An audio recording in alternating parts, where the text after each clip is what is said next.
Halo, salam sehat. Berjumpa dengan The Leaders, satu program yang bisa Anda saksikan di YouTube Tempo.co dan juga Facebook Tempo Media. Bersama saya Budi Setiarso, Direktur Pemberitaan di Tempo. Kali ini saya akan berbincang dengan Mas Darmawan Prasojo. Saya memanggilnya Mas Darmo, Direktur Utama PLN. Mas Darmo, apa kabar? Alhamdulillahirobbilalamin. Ya, Sugeng rawuh. Sugeng. Terima kasih. Ini di Locomotion. Locomotion. Jadi ini pemirsa, kalau kita dengarkan di sekitar kita memang agak ramai. Kita memilih tempat di satu event PLN namanya Locomotion. Apa itu Locomotion, Mas? Local Content Movement for the Nation. Ya, apa ini acara apa nih kalau boleh? Locomotion adalah upaya dari PLN untuk membangun kapasitas nasional. Oke. National Capacity Building. Nah, Oke. tentu saja kalau ukurnya apa ya? Kalau bahasanya itu yang biasa didengar adalah namanya local content. Local content. Tapi sebenarnya ini adalah National Capacity Building. Oke, sebelum kita masuk terlalu jauh, para pemirsa sekalian, program The Leader kali ini akan membicarakan tentang menjaga ketahanan energi melalui komponen domestik di sektor ketenaga listrikan. Jadi kita perhatikan temanya sangat pas dengan Mas Darmo ini yang sejak 2021 memimpin PLN. Dalam episode kali ini kami akan membahas mengenai tingkat kandungan dalam negeri atau kita sering menyebutnya sebagai TKDN. Dan kalau kita ingat kembali, ini salah satu amanat dari Presiden Republik Indonesia Bapak Joko Widodo dalam peningkatan tingkat komponen dalam negeri ini bukan hanya sekedar meningkatkan industri dalam negeri, melainkan juga untuk mendorong pertumbuhan ekonomi dengan mengurangi impor bahan baku minimal 150 triliun rupiah per tahun. Wah, gede banget ini Pak Darmo ya. Ini sudah berkontribusi pada peningkatan pertumbuhan ekonomi sekitar 1,1%. Dan selain itu, peningkatan TKDN juga akan memiliki multiplier effect seperti pembukaan lapangan kerja baru dan juga peningkatan kesejahteraan masyarakat. PLN Persero ini pun berkomitmen ya untuk meningkatkan porsi industri lokal berperan bersama dalam memberikan pasokan listrik yang andal bagi seluruh masyarakat, dan komitmen itu yang nanti kita akan bicarakan dengan Mas Darmo. Dan beberapa langkah yang dilakukan PLN, nanti mungkin bisa kita tanyakan lebih lanjut dengan Mas Darmo. Untuk mencapai target ini adalah, pertama, sinergi baik antara sesama BUMN dan pemerintah, juga melakukan kolaborasi dengan industri lokal. Dan perencanaan yang matang dan melibatkan semua pihak juga menjadi kunci sukses dalam mencapai target TKDN ini. Baik, sekarang Mas Darmo ini tadi saya bicaranya agak terlalu panjang, malah saya seperti juru bicara PLN begitu kan. Tapi ini benar nggak sih yang tadi di pengantar ini banyak sekali PLN yang dilakukan untuk mengejar target TKDN ini? Betul Mas Budi, ini para pemirsa dari Tempo. Arahan dari Bapak Presiden jelas bagaimana kita meningkatkan lokal konten. Oke. Nah, filosofinya seperti apa? Bahwa kalau pertumbuhan ekonomi itu dihitung dari PDB, Oke. produk domestic product, Bruto. tuh, produk domestik bruto atau GDP, gross Ya. domestic product. Ya. Nah, kalau kita melihat size ekonomi Indonesia sekitar 15.000 triliun. Ya. Ngitungnya PDB atau GDP itu adalah kalau ekspor itu plus, kalau impor negatif. Oke. Karena apa? Karena begitu kita membutuhkan suatu produk, diimpor dari negara lain, menciptakan lapangan kerjanya adalah di negara tersebut, bukan di Ya. Indonesia. Pertumbuhan ekonominya ada di negara tersebut, bukan di Indonesia. Makanya mereka akan maju, kita hanya sebagai objek, mereka menjadi subjek. Dan Ya. inilah arahan dari Bapak Presiden dalam hal ini, tolong tingkatkan local content. Oke. Gitu. Nah, untuk itu bagaimana Ya. how we going to walk the Ya. talk, bagaimana Ya. mengoperasionalisasi. Nah, tentu saja pertama kali, karena ini ekosistem ketenaga listrikan, kita punya spending sekitar 300 triliun. 300 triliun. Nah, 200 triliunnya sudah langsung per tahun ya? per tahun. Oke. Dan itu adalah spending di dalam negeri. 200 dari 300 triliun. 200. Nah, ini terus kita tingkatkan, dan dari 200-nya saja masih ada komponen luar. Nah, tentu saja pertama kita membutuhkan suatu produk, dan dalam hal ini produk itu ternyata belum ada produksi di Indonesia. Oke. Nah, tentu saja kalau kita tidak menggunakan produk ini, ekosistem ketenaga listrikan berjalan. tidak berjalan. Nah, untuk itu kami memberi grace period. Oke. Silahkan, ini kami membutuhkan produk ini, tetapi dalam kurun waktu tertentu, kalau bisa setahun, paling lama 2 tahun, sudah ada manufacturing prosesnya yang ada di Indonesia. Itu bisa ya? Itu bisa, dan itu kita terapkan, kita memberikan grace period, kemudian kita bangun kompetisi juga, dan dalam proses ini mulai terbangun. Nah, Ya. di situ rata-rata ada sekitar 20-25% local content sudah mulai terbangun. Oke. Ada transfer of technology. Nah, kalau sudah seperti ini, kami langsung mengambil langkah-langkah selanjutnya. Apakah dari produk dalam negeri ini, yang local content-nya sudah 25 30% ini sudah mencukupi. Ya. Nah, begitu mencukupi, impor langsung kami tutup. Oke. Sorry, tadi 22% ya yang muncul di TKDN. Angkanya tadi berapa persennya? Jadi awal Ya. itu karena biasanya bahan bakunya masih dari luar, assembly-nya sudah ada di sini, teknologi sudah ada, rata-rata di awal sekitar 25%. 25%. 25%. Kalau Nah, target presiden ada angka yang khusus nggak? target kami tahun ini adalah sekitar 50%. 50%. 50%. Tahun ini ya, Pak? Tahun 2022 ya. Ya. Untuk itu, langkah selanjutnya adalah begitu ini sudah ada, kami tutup impornya. Oke. Artinya semuanya bahwa ini adalah local product walaupun kontennya masih sekitar 20-26%. Nah, selanjutnya tentu saja kami ingin meningkatkan. Nah, untuk itu kami langsung berkomunikasi. Di setiap komponen, setiap produk kami analisis satu persatu dan kami berkomunikasi dengan pemasok, dengan ekosistem PLN bagaimana roadmap agar meningkatkan ke 40, 45, 50 dan kami membangun suatu levelized playing field. Playing field-nya harus fair. Nah, untuk itu begitu kami bisa berkomunikasi dan berhasil meningkatkan tambahan local content, maka local content itu kami naikkan requirement-nya. Kalau sudah bisa 45, yang masih 25, kami akan menghimbau mereka agar segera menaikkan local content dan titik tertentu yang bisa ikut lelang di PLN ya hanya yang sudah memenuhi yang di atasnya kembali. Oke.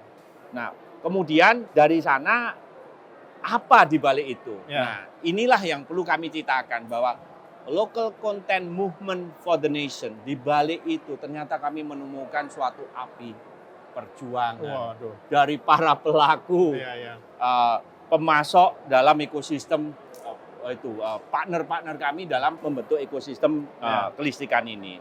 Ini sebagai contoh, pada waktu 2004 ada kompetisi untuk berinovasi. Ada pemenangnya, itu bahkan hanya seorang dosen. Kami kemudian menanyakan ke mereka dari tim PLN, apakah ini bisa dibuat manufacturing-nya. Nah, begitu dari suatu prototipe, hanya oleh seorang dosen, dibuatkan suatu produknya. Permasalahannya ternyata tidak mudah. Ada permasalahan bagaimana sistemnya itu ternyata sangat rentan sekali dengan suatu microwave. Jadi menjadi tidak reliable dan itu butuh 2-3 tahun untuk berjuang.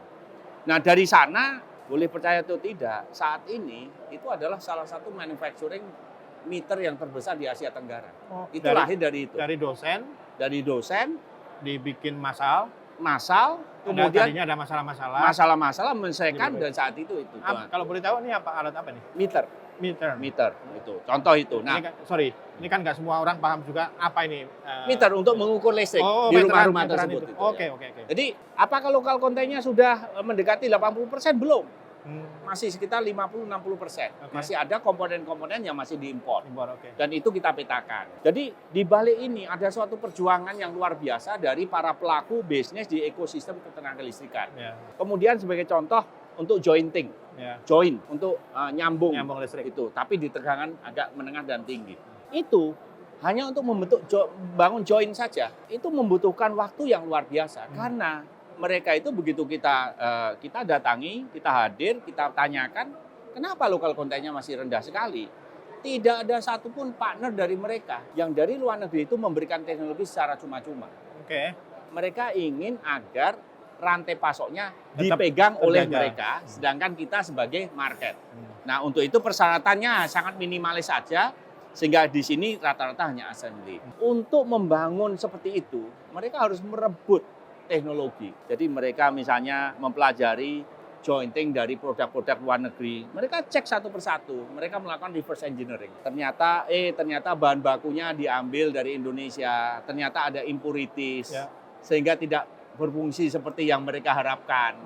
Kemudian juga terjadi panas, kemudian secara desain juga masih kurang itu. Nah, dalam hal ini kegagalan itu berapa persen? 99,9%. Kegagalannya 99,9%. Yang sukses story-nya, begitu kita, kalau Jawanya ditanggap gitu Mas Budi, apa di balik suksesnya produk ini? Ternyata mereka 3 tahun jatuh bangun, tertipu, menggunakan produk yang salah. Dan satu yang kami itu terenyuh gitu ya, itu dalam proses perjuangan ini, mereka tidak pernah menyerah.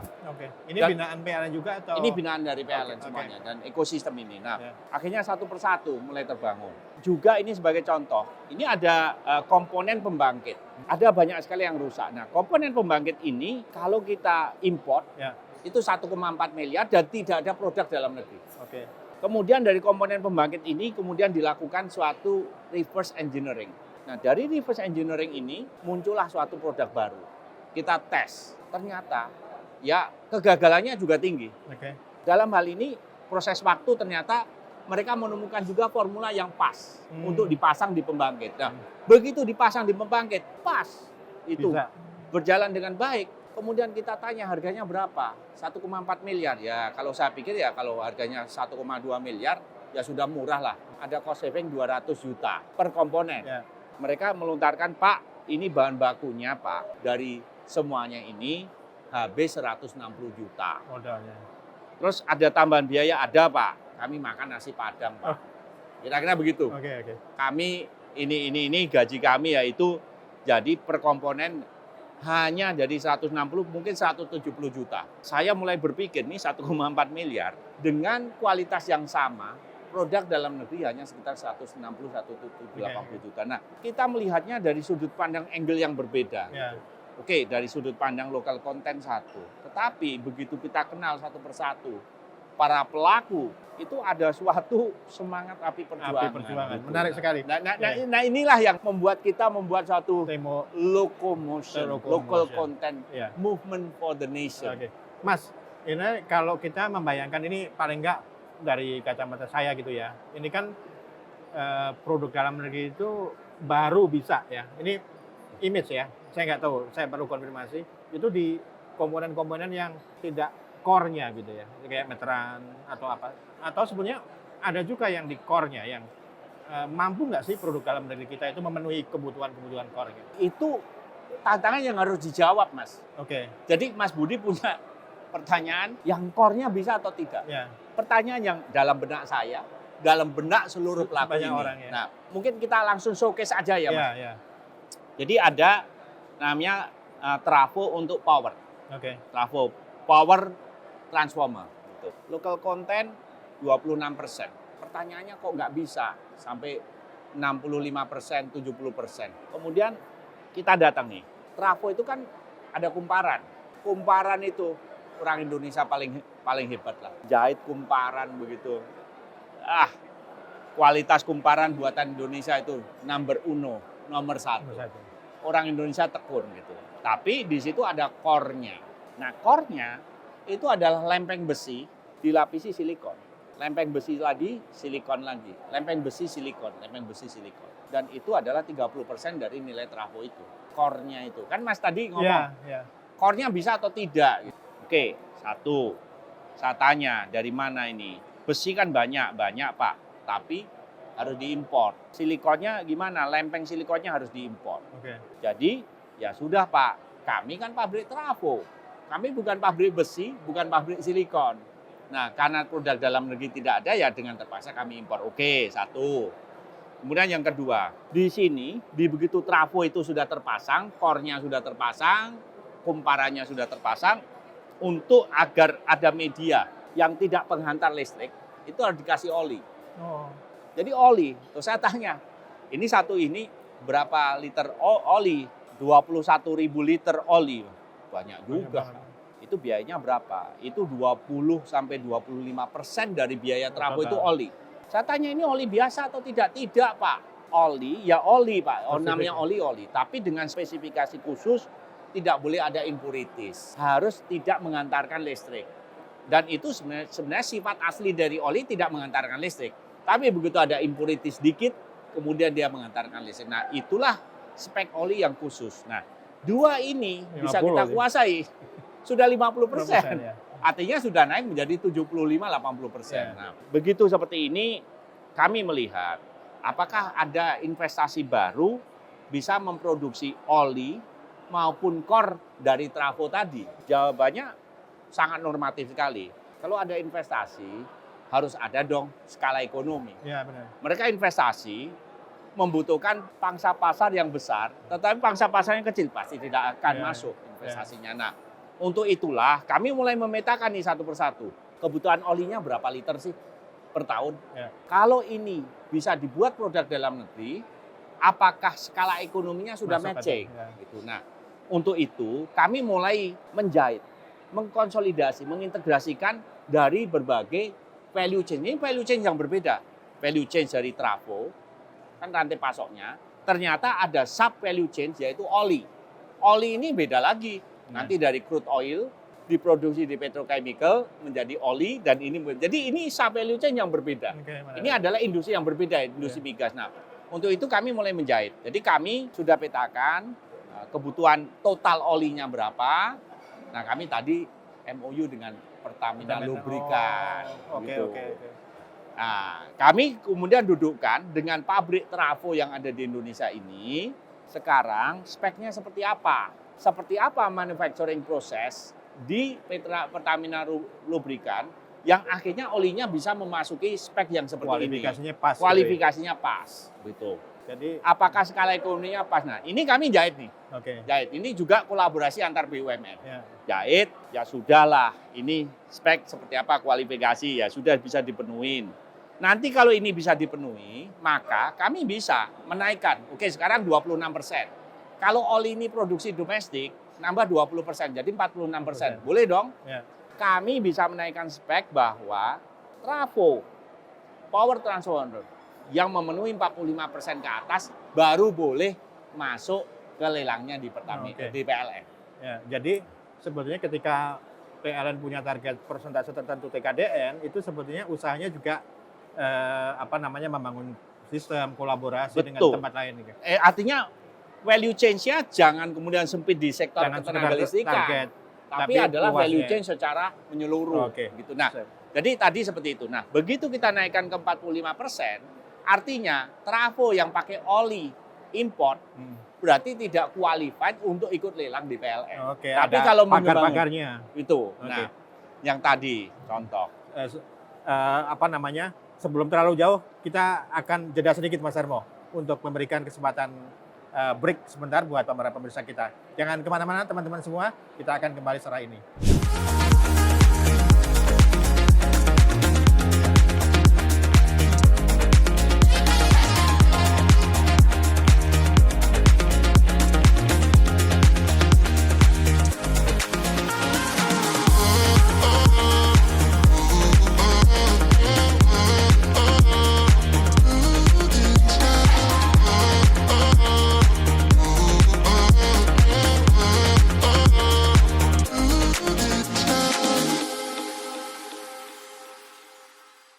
Masih bersama Mas Darmawan Prasojo atau saya memanggilnya Mas Darmo dalam program The Leader bersama saya Budi Setiarso. Nah, ini kita coba lanjutkan diskusi yang di segmen sebelumnya Mas ya tentang api perjuangan di balik pengejaran target lokal konten. Ini saya kira tadi juga ada langkah korporasi kerjasama dengan BUMN yang lain Mas ya di event ini ya. Jadi tadi Mas Budi kan tanya nih, core-nya bisa nggak di awal saya di address gitu, ataukah hanya di pinggiran aja. Nah, kita mulai masuk ke core. Nah, begitu masuk ke core, ternyata ada batas gerak maju itu. Karena penyediaan komponen core itu berbasis pada value chain, sub value chain dari sektor yang lain. Nah, tadi sebagai contoh untuk power trafo, ternyata butuh namanya lempeng besi dilapis dengan silikon. Itu namanya silicon steel. Kami langsung mencari apakah mungkin ini dibangun di dalam negeri. Nah, tentu saja ada ide-ide. Oke, kita kumpulkan kebutuhan silicon steel yang dibutuhkan oleh PLN. Bagaimana kalau dibangun suatu manufacturing capacity untuk memenuhi itu? Nah, untuk itu kami belum tahu apakah ini bisa berhasil atau tidak. Kami juga mungkin ini akan menghadapi tantangan yang luar biasa. Tapi kami memulai hari ini. Kami melakukan MOU kerjasama dengan Krakatau Steel. Di mana Krakatau Steel ternyata punya kerjasama dengan POSCO. Korea ya? Nah, Korea. Di mana salah satu produk silicon steel yang paling banyak digunakan di dunia ini adalah produk dari POSCO. Jadi dalam hal ini Krakatau Steel POSCO kami menawarkan apakah mungkin tantangan ini menjadi suatu business opportunity baru bagi Krakatau Steel. Itu. Nah, jadi Kalau Mas Budi tadi menanyakan, itu kan masih di pinggiran tuh, di core-nya bisa atau tidak kan gitu. Nah itu juga pertanyaan bagi kita Mas. Tapi bukan dalam pertanyaan untuk sekedar bertanya, tetapi pertanyaan dalam rangka kita bisa memetakan apa tantangannya dalam rangka mencari jawaban. Karena dalam proses ini tentu saja we have more question than answers.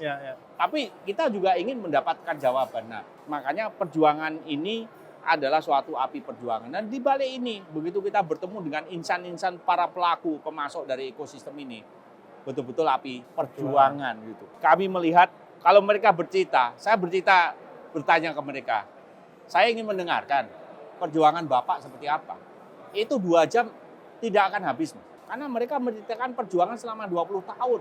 Dalam cerita itu, gagalnya lebih banyak daripada suksesnya. Yang kita dengar hanya suksesnya, tapi di balik itu ternyata ada 3 tahun berjuang, gagal lagi, baru kemudian dalam hal itu mereka bisa menyelesaikan produknya. Setelah itu pun mereka tidak mengira bisa menyelesaikan produk-produk tersebut. Nah, artinya apa, Mas? Dalam menaikkan lokal konten, kita tidak bisa berjuang sendirian.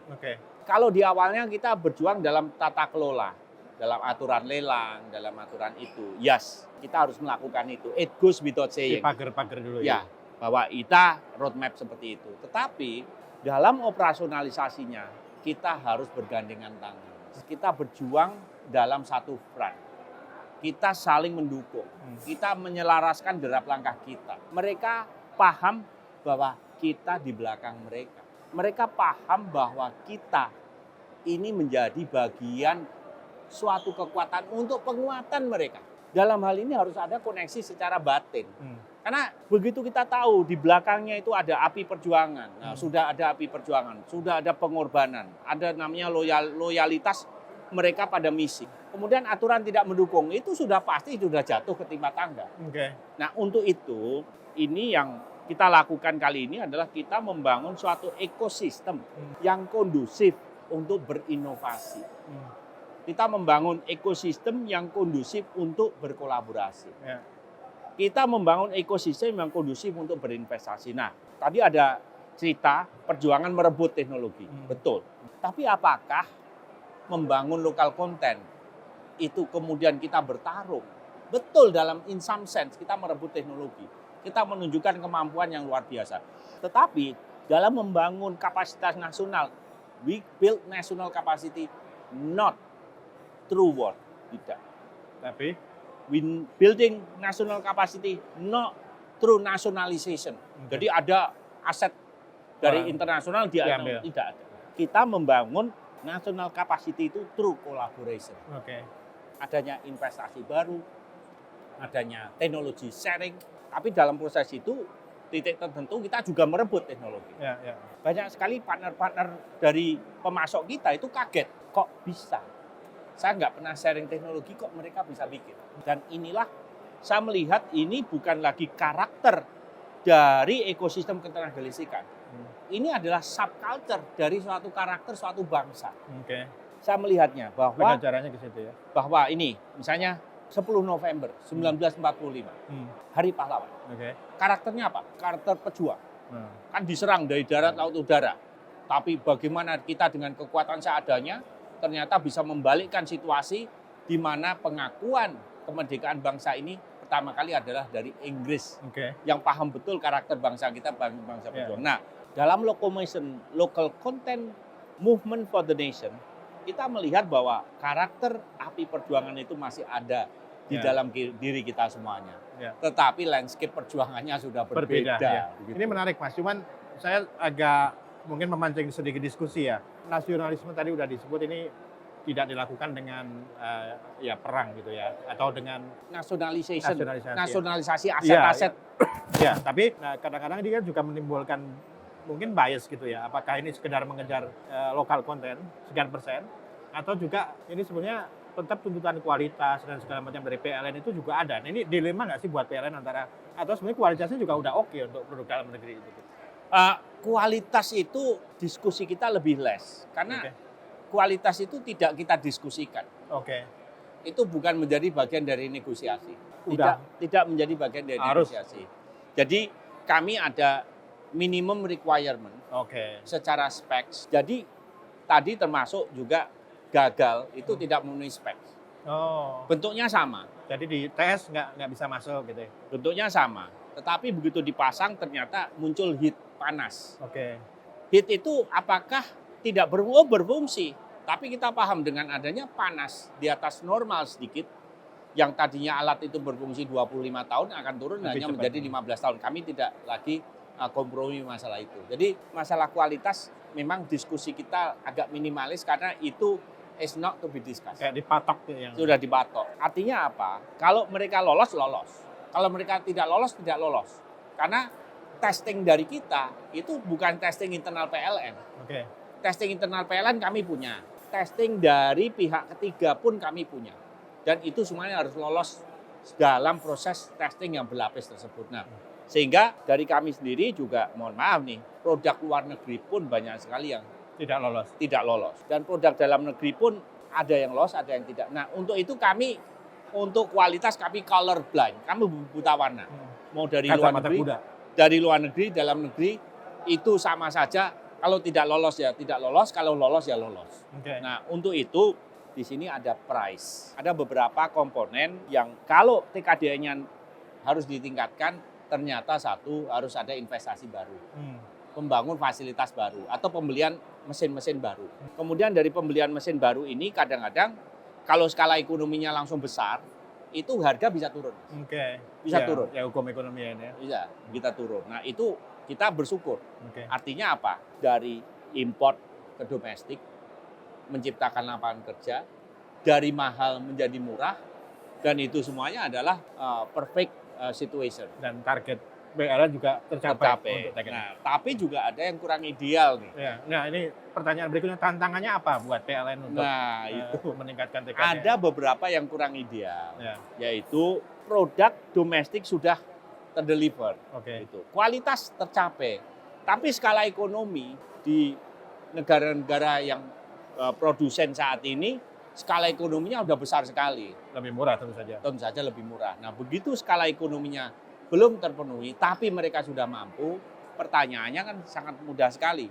Apakah kita masih mencari yang paling murah, atau kita punya suatu leniensi sedikit, toleransi lebih mahal sedikit tapi produk dalam negeri. Nah, dalam hal ini pemerintah sudah memberi guidance. Bahkan sampai 20% lebih mahal, Oh, diberi kesempatan. itu masih diberi kesempatan. Nah, untuk itu kita mengacu juga pada itu. Jadi kita punya keberpihakan, walaupun dalam hal ini kita berharap betul bahwa produk dalam negeri bisa terdeliver, tetapi harganya juga bisa bersaing. Oke. Walaupun ada toleransi seperti itu. Nah, inilah yang dinamakan namanya roadmap, di mana kita betul-betul membangun suatu ekosistem bagi sistem ketenaga listrikan ini untuk berinovasi. Oke. Dan dalam hal ini aturan jelas. Bagaimana sistem lelang yang kami yang menggunakan sistem digital yang sangat transparan, yang sangat kompetitif, Bisa yang itu sangat ya. efisien, itu sudah kita bangun. Nah, dalam hal itu, sehingga pemetaannya juga lebih mudah. Jadi, misalnya ada pemenang lelang, kemudian lelang itu TKD-nya sudah sangat tinggi sekali. Karena kami itu membutuhkan puluhan ribu komponen spare part itu, puluhan ribu. Sehingga lelang itu agak sulit juga kalau ada lelang yang puluhan ribu, kemudian manusia. Nah, dalam hal ini, sistem digital kami langsung mendeteksi bahwa, oh ternyata ada komponen buatan dalam negeri yang menang lelang dengan kualitas yang baik. Sistem kami langsung mendetek, dan kami kemudian juga menyesuaikan aturan lelang kami sehingga bisa ada suatu keberpihakan. Oh, jadi udah masuk sistem batas toleransi tadi ya. Ada batas Ya. toleransi. Nah, ini sistem digital yang sudah kami bangun, sehingga betul-betul tadi terasa sekali begitu kami hadir, tadi ada Pak Menko Perekonomian, Pak Erlangga Hartarto juga memberikan semangat teman-teman bagi pemasok, pelaku usaha di sektor ketenaga listrikan tadi, merespon dengan sangat hangat. Mereka penuh dengan semangat lagi. Ditambah, ini tantangannya Mas Budi. 2,5 tahun ini, 3 tahun ini kan kita menghadapi tantangan COVID, demand turun, sehingga juga pembangunan infrastruktur ketenaga listrikan juga melambat. Nah, tentu saja hari ini juga sekaligus celebration di tengah COVID, ekonomi Indonesia bukan melemah, tetapi malah menguat. Di presidensi G20 bahkan kita dikokohkan sebagai pemimpin dunia Yang udah. dalam kerangka strategik dan juga operasionalnya. Nah, dalam hal ini juga ini tadi sekaligus agak sedikit celebration lah bagi kita Oke. semuanya, bahwa ekonomi menguat, pertumbuhan ekonomi 5,7%, pertumbuhan demand listrik juga sudah mulai membaik, kemudian program-program listrik juga akan mulai dipercepat. Artinya apa? Udah Ini bergairah industri, ekosistem ketenaga listrikan mulai menggeliat Udah lagi. baik. Jadi Oke. tadi penuh dengan optimisme. Oke. Itu senang kita. Senang sekali mendengar. Mas Darmo, ini sebelum Mas Darmo memberikan closing statement gitulah ya tentang apa topik yang kita bicarakan, saya penasaran aja. Ini kan kewajiban-kewajiban TKDN ini juga erat kaitannya dengan misalnya pandangan mitra-mitra PLN dari luar kan. PLN kan punya mitra-mitra juga dari luar. Mereka itu ada semacam keberatan nggak sih dengan kayak kebijakan yang boleh saya sebut ini ada proteksionisme juga nggak? Ini ada keberatan nggak? Ini sebelum nanti closing statement. Mereka paham bahwa dalam proses ini mereka pun melakukan hal yang sama di negeri mereka. Oke. Nah, begitu mereka berbisnis di Indonesia, ini kan bukan kita mau head to head, Ya. collision dengan para investor internasional, sama sekali tidak. Tetapi yang kita inginkan adalah tolong bangun kemampuan manufacturing proses yang ada di dalam negeri. Nah, rantai pasok ini panjang dari bahan baku, kemudian dalam itu ada suatu aktivitas menambah nilai, Kami ingin bahwa mereka paham bahwa mereka membangun rantai pasok yang panjang ini sepanjang mungkin ada di Indonesia. Gitu. Nah, kami menekankan itu sehingga kami juga membangun dalam hal ini kita menyampaikan ke mereka bahasanya begini. Kita berbisnis dengan partner-partner kita, baik itu domestik maupun internasional, itu dengan spiritnya satu fairness. Fairness itu apa? Ya, kalau Anda berinvestasi, commercial feasibility-nya ya pasti kita jaga. Ada resiko, mari kita diskusikan, mari kita kelola resikonya. Nah, commercial feasibility-nya seperti berapa ya? Ini tergantung risk appetite dan itu begitu kita bahas, kita handshake, itu kita hormati. Tapi di lain sisi, tolong dipindahkan dari rantai pasoknya di Indonesia. Nah, dalam proses itu, kalau rantai pasoknya di Indonesia kan transfer of technology sudah pasti it goes without saying pasti terjadi. Nanti pasti cari tenaga kerja dari Indonesia, trainingnya orang-orang Indonesia. Kantornya di sini. Nah, dalam proses itu suatu ekosistem yang kondusif untuk berinovasi dan muncul itu nanti industri pendukungnya otomatis muncul karena itu lokal. Dan dalam proses itu 10-20 tahun kemudian tahu-tahu ya ini teknologi Indonesia. Seakan-akan gitu. Padahal itu dimulai dari suatu investasi kolaborasi internasional. Menarik Mas Darmo. Mungkin kalimat pendek tentang dalam memimpin PLN ini apa yang paling diharapkan ketika kita berbicara tentang lokal konten ini? Mungkin pendek saja untuk closing statement Mas. Dalam membangun lokal konten, pertama satu kata kolaborasi. Kedua inspirasi. Karena ini masalah suasana batin. Ini adalah suatu perjuangan. Ini bukan tidak ada ilmu eksaktanya. Ini adalah bagaimana tantangannya banyak. Tapi harus tetap bisa diselesaikan. Jadi kolaborasi, kedua inspirasi, ketiga inovasi. Dan itulah yang menjadi roh bagaimana nanti kita bisa membangun kapasitas nasional di mana ekosistem kelistrikan ini adalah suatu ekosistem di mana bangsa ini bisa memegang kendali masa depannya yang lebih cerah di masa mendatang. Terima kasih Mas Darmo. Kolaborasi, inspirasi, dan inovasi itu kata kunci dari Mas Darmawan Prasojo, Direktur Utama PT PLN, atau saya selalu memanggilnya Mas Darmo. Banyak sekali pembicaraan yang inspiratif, termasuk mengaitkan antara target pencapaian lokal konten atau TKDN dengan satu yang tadi disebut sebagai api perjuangan. Terima kasih.